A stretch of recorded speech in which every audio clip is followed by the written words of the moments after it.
Mga kapatid, sabi ni Baguio City Mayor Magalong, ukol mga tol dito sa pagre-resign ni Congressman Saldico. At sinabi ng ilang mga kasamahan niya na ito'y bilang sakripisyo daw mga tol. Sabi ni Mayor Magalong, nagnakaw ka sa kaban ng bayan tapos sasabihin mo it was sacrifice on your part. My God, sabing ganon mga tol. Well, magbibigay tayo ng reaction, magbibigay tayo ng commentary. Alam ko mga tol, lahat kayo nakatutok sa usaping ito, no? So ngayon ay bibigyan natin ito ng komentaryo at reaction. Samahan ninyo ako, panoorin natin itong mga pahayag ni Mayor Benjamin Magalong tungkol sa resignation ni dating Representative Saldico, na ngayon ay nasa ibang bansa mga tol.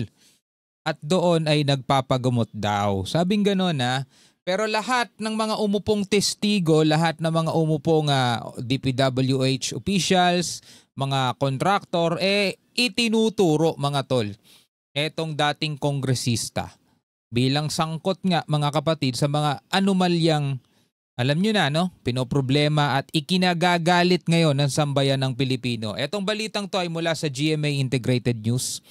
Bilang mga Pilipino, syempre, manood din tayo rito sa usapang to at bigyan natin ng reaksyon. Huwag na natin patagalin pa, panoorin na natin.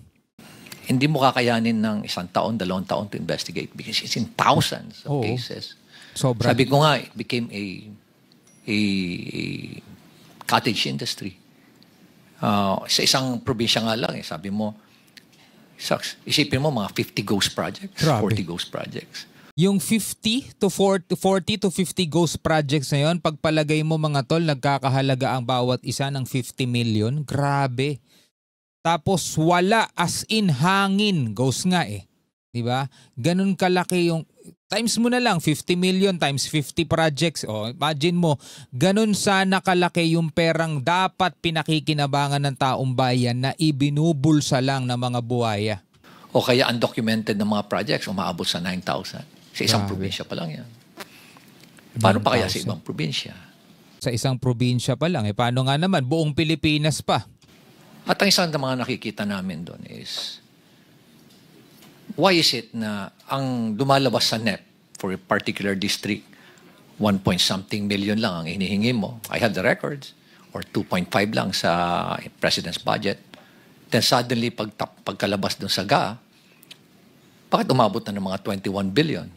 Alam nyo, palagay ko, kung ikukumpara natin ang Pilipinas sa isang computer, sa isang CPU, super corrupted na mga tol. Napakarami ng virus, kailangan ng i-reformat. Hindi ko alam kung mag-a-agree kayo sa akin pero parang kailangan na talagang i-reformat etong ating bansa, etong, alam mo na, etong gobyerno mga tol. No? Magkakaalaman tayo mga tol, 2028, please lang. Please lang, no? Sana sa taong bayan. And nakita namin na talagang prevalent yung doon, yung mga ghost and substandard projects sa lugar na yan. So what was the intention? No? Hindi naman tayo tanga. Nangyayari dito lumalabas na tanga ang Pilipino, kaya pabayaan mo na lang sila. Hindi na nila mapapansin yan. Nakakainsulto isipin. Hindi mapapansin ng mga Pilipino, pero ang Panginoon Diyos na gumawa ng paraan para mapansin nating lahat sa pamamagitan ng mga baha, di ba? Nakakainsulto. Okay. Balikan ko uli yung press con na yan. Nilabas. And then, suddenly, tinabi na may conflict naman ako being the mayor and at the same time being a member of the ICI. By the way, I'm not a member of the commission. I'm not a commissioner there. In fact, sila nga yung gumawa ng workaround nun na legal advisor investigator. Pero inis out na ako nun Tinanggal na nila lahat. And then suddenly, here comes a below the belt naman na accusation na dahil merong project si Diskaya doon at maanomalyang tennis court. Sobra na yan. Yun na hindi ko matake. Diba? Wala, pati siya binabanata na rin mga tol Parang pinapalabas mo pa na korap ako. Dyan na, mag-aaway na tayo dyan.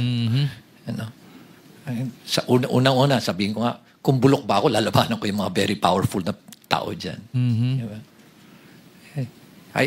We have to make sure that you have the moral ascendancy. bago mo labanan yung mga tao. Otherwise, masisira ka din. Mhm. So nonetheless, I think I struck a nerve. No? I don't like to, expound further. Basta I believe I struck a nerve or several nerves na they panic at kaya ganun ngayon nangyari.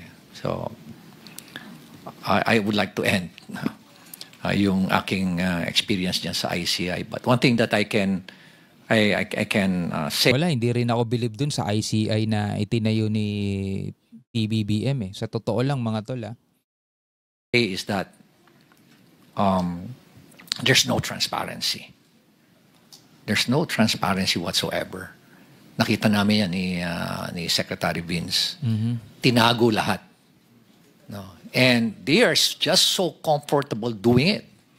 They're not afraid. No? Imagine, hindi man lang nila naisip na paano ang taong bayan. Nakaka-insulto pa. At ito nga, lately nga, sinabi pa na yung involved na congressman dyan, si Saldico, he did not abandon it. It was a sacrifice. Sabi yun mga tol, yung kaibigan mismo nung, ewan ko, nagkakaroon sila ng ganun katinding lakas at kapal ng apog para sasabihin pa yon sa sambayan ng Pilipino, mga tol, no? Na kulang na lang talaga sumabog ang lahat sa sobrang galit dito sa ginagawa ng mga taong to, di ba? Congressman dyan, si Saldico, he did not abandon it. It was a sacrifice. My God! Nagdakaw ka ng bayan, kasi sasabihin mo, it was a sacrifice on your part. And it's not an abandonment.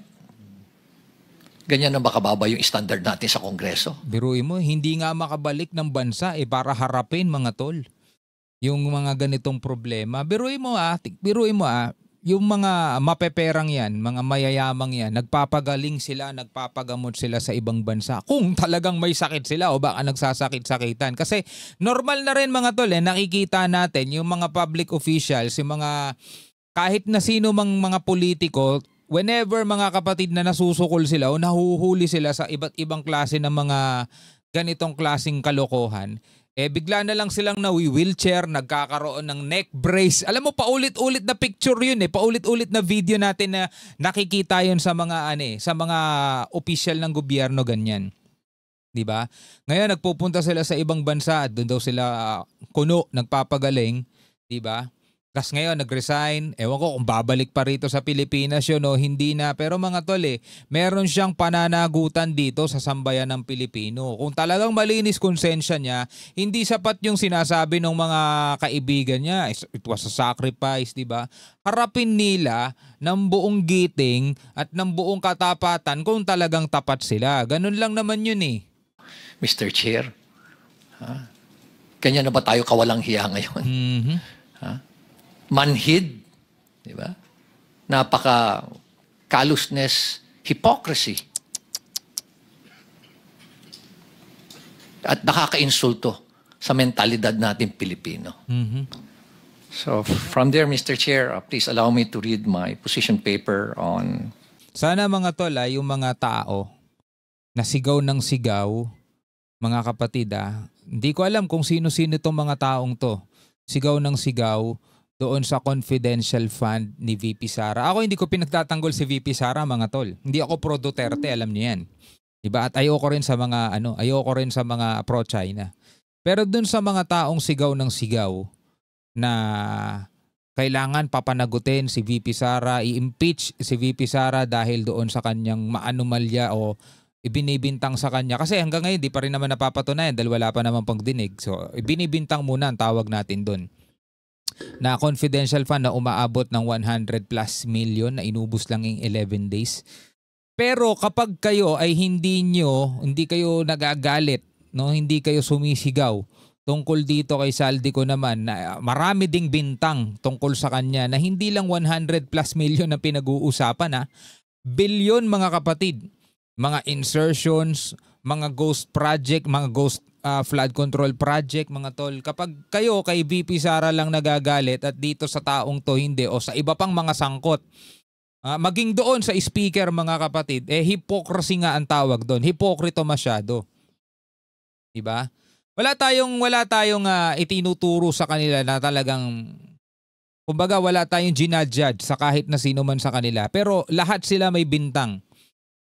Kay VP Sara, kay Saldico, kay Speaker Romualdez, lahat sa kanila may bintang. No? So kung gaano katindi ang pagsigaw ng madlang Pilipino na ma-impeach si VP Sara, ba't di kayo sumisigaw dito sa mga taong to? Diba?